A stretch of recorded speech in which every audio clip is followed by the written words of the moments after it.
Welcome to our class on Chassidus. We're going to be learning a beautiful Chassidic discourse from the Rebbe. The name of the Chassidic discourse is called ציון, במשפט, תפדה. The Rebbe said this on Shabbos, Parshas Dvarim, which was Shabbos Chazon, and it was that year, it was the fourth day in the month of Mנחem-Av, in the year Mem-Vav, which is exactly 39 years ago. So again, the Chassidic discourse is based on the verse where it says in the prophets, ציון, במשפט, תפדה, ושבי, בצדקה. ציon, Zion, with mishpat, with justice, is going to be redeemed, ושבי, and the captives, b'tzedakah, with charity. Remember that it's known and spread out, the different Hasidic discourses from the Chabad Rabbeim in every single generation on this verse, starting with the Hasidic discourse of the Alter Rebbe and Likutei Torah in the beginning of the Torah portion, and because we know that it's also the beginning of Parshas Dvarim and Likutei Torah.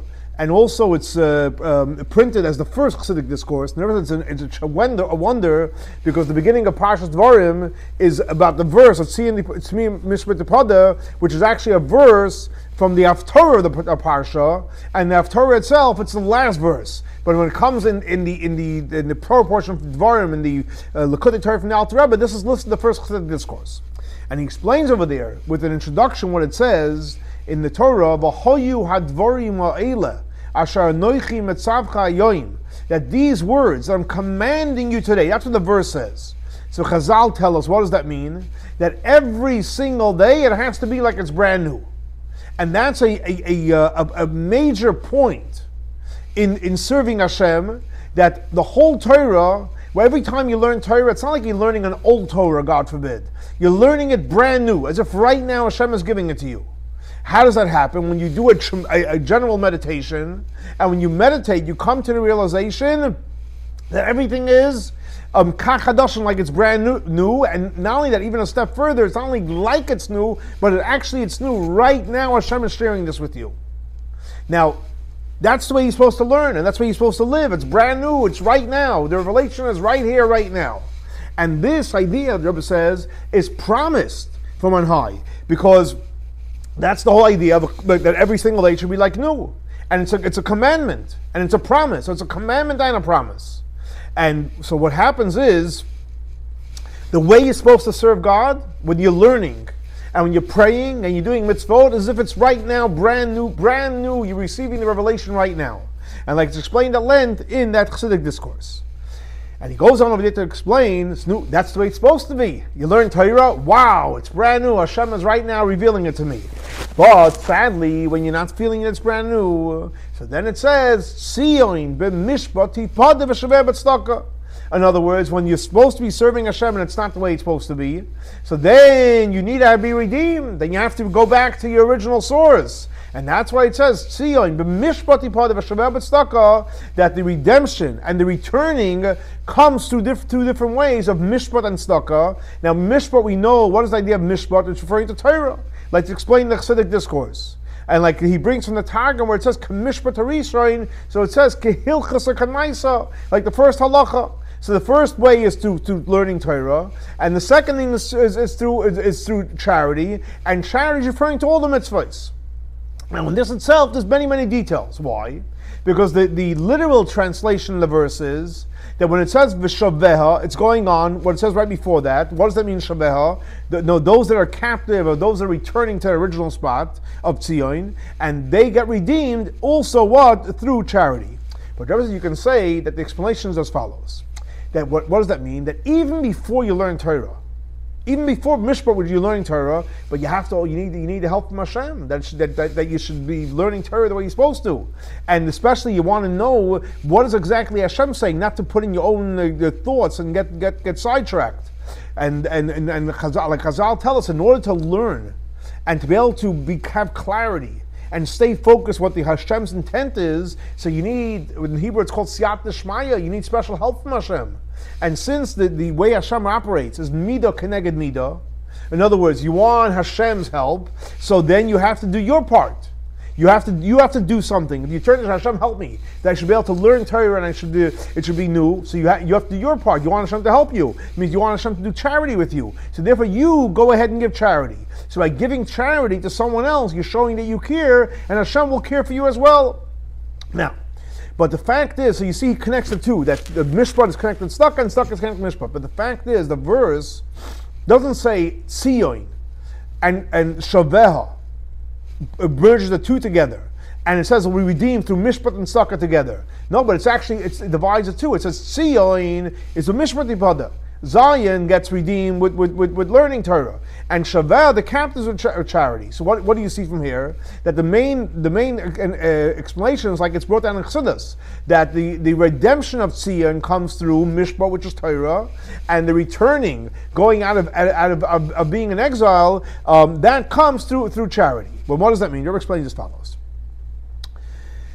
When it comes to Tziyun, the mark, there's nothing to return. You're right there. So therefore, if you're not doing what you're supposed to, so you just need learning Torah. Mishpat is enough. We'll do it. And like he explains in the Chassidic discourse, that what does mishpat mean? That everything should be in its right spot. In other words, you don't have to return it from a lost space to its original spot. But you have to affect that if you're in the right spot, it should be the way you're supposed to be. So in other words, tziyun means, let's say you're sitting and you're learning, you're just lacking the motivation, you're lacking the certain light. So like learning more Torah, you fire it up. It's not like you have to come from a place that you're not even inspired, you're not even sitting by the table. In other words, so that's the first level. Then there's a lower level. It's called the shaveha. And in shaveha, there's two different insights. One is from an expression of a shavi, someone that's taken captive.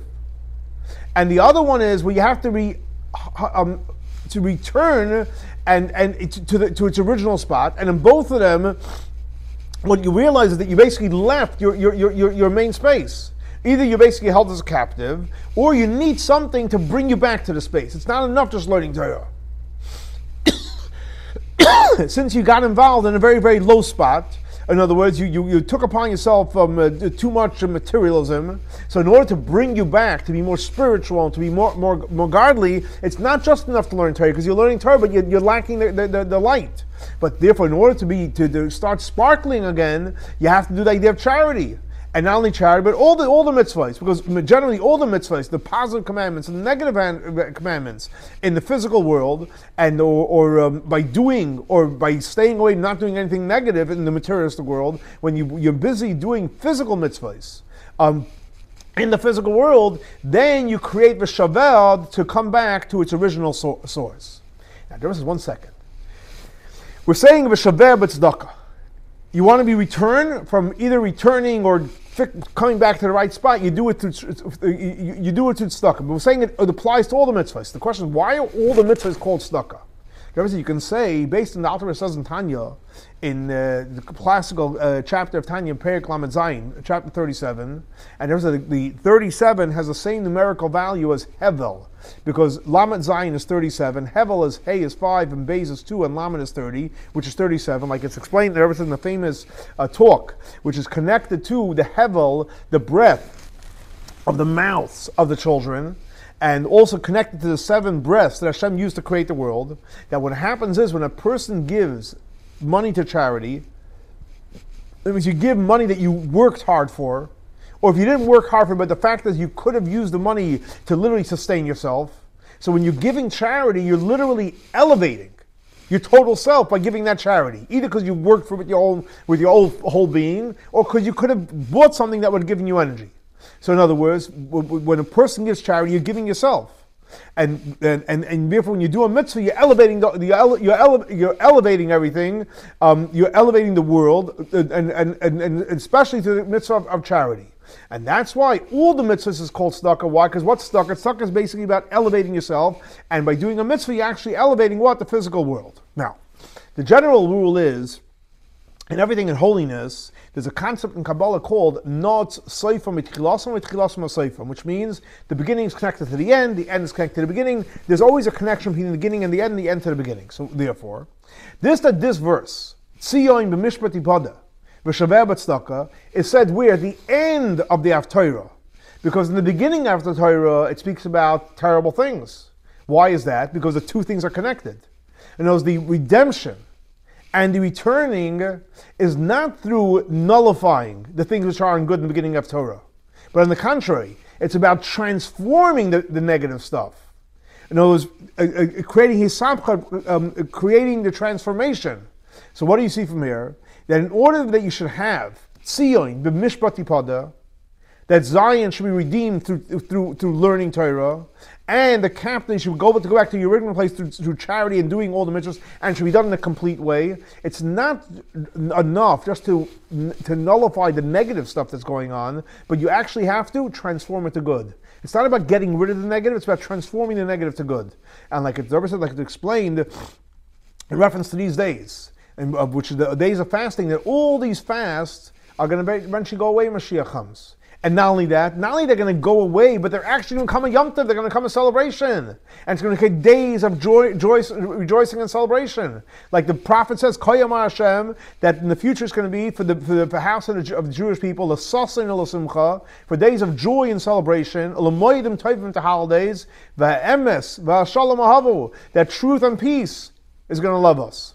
So the goal is to create the transformation. Rebbe goes on to say, you can say even further, that one of the qualities of Elijah is going to come, is by transforming things which are negative into positive.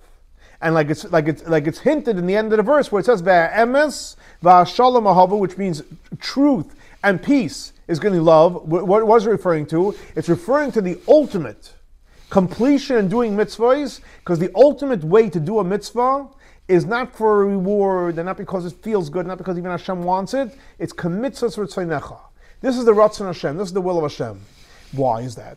Because today in this world, not all the Jewish people are fulfilling all the 613 commandments. Why is that? Not because they don't want to, because there are certain commandments apply only to a priest.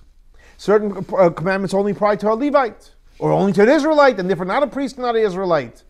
And then there are certain commandments apply only to a king, and the king obviously tries to elevate everyone else. Why? Because the king is the heart of the Jewish people, and the same thing also with the priests. And they try to elevate the Jewish people because they become their emissary, etc. But the fact is, when Mashiach comes, what's going to get revealed? V'emes v'shalom ahavu, which means true and peace, because we're going to have the ultimate in peace. And we're going to have the ultimate of peace, which means everyone's going to be everyone's going to be one, and it's going to be like literally the whole Jewish people are going to be one, and everyone's going to be doing the mitzvah of Hashem, even the mitzvah that applies to a king. Why? Because the fact is, all the Jewish people are children of the king, and not only are we children, we actually are kings. Like there says, the Zohar says, we actually kings. And to reach this level of the future, how does that happen? We want to reach it, but unfortunately, we have to go through galut. You have to go through exile. Because when we go ahead in exile and we transform the negativity, then by learning Torah and doing tzedakah and doing all the mitzvahs, we become to the ultimate completion of the full completion, which we're going to experience and live when Mashiach comes. Remember, finish off, and he says as follows: it should be the will of Hashem that when we do the completion of our work in this world, and the way that we're all children of the King, and we're all kings, and as we do it with tremendous power and tremendous strength, it will fulfill by us that in this world we're going to have a taste of what it's going to be like of doing the mitzvahs for tzedakah, what it's going to be like in the future when Mashiach comes. Why? Because what is the idea of doing the mitzvahs for tzedakah, doing the mitzvah of the will of Hashem in the future, is referring to literally about the sacrifices in the third temple. And we know that the ultimate Mikdash Hashem is going to create, which we know the base of Mikdash, the third base of Mikdash, it's an everlasting base of Mikdash. And the fact is, the everlasting, on a literal level, it's not only in the future, but it's also on the present and on the past. So in other words, the base of Mikdash is the future, and everything about it is everlasting. In other words, it always existed on a spiritual level and it exists now.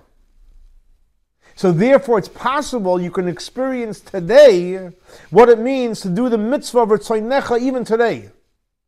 And this is literally the idea of that the Beis Hamikdash Hashem created with his own hands, would also exist in the Mishkan of that Moshe Rabbeinu did, and also in the first Beis Hamikdash, and also in the second Beis Hamikdash. And ever since it should be the will of Hashem, and we should have the revelation of the third Beis Hamikdash. It should happen very, very soon, very, very quickly, and it should happen in our generation. So here we have another beautiful Chassidic discourse of the Rebbe about the idea of learning Torah, giving charity, doing the mitzvahs, doing the will of Hashem, commits us and even though again the ultimate completion we're not going to have to Mashiach come, we can taste it to now. And let's hope and pray, like the Rebbe finished off and says, we should have the coming of Mashiach, and our next class will be in Yerushalayim Ir HaKodesh. Have a great and blessed week. Shavua Tov.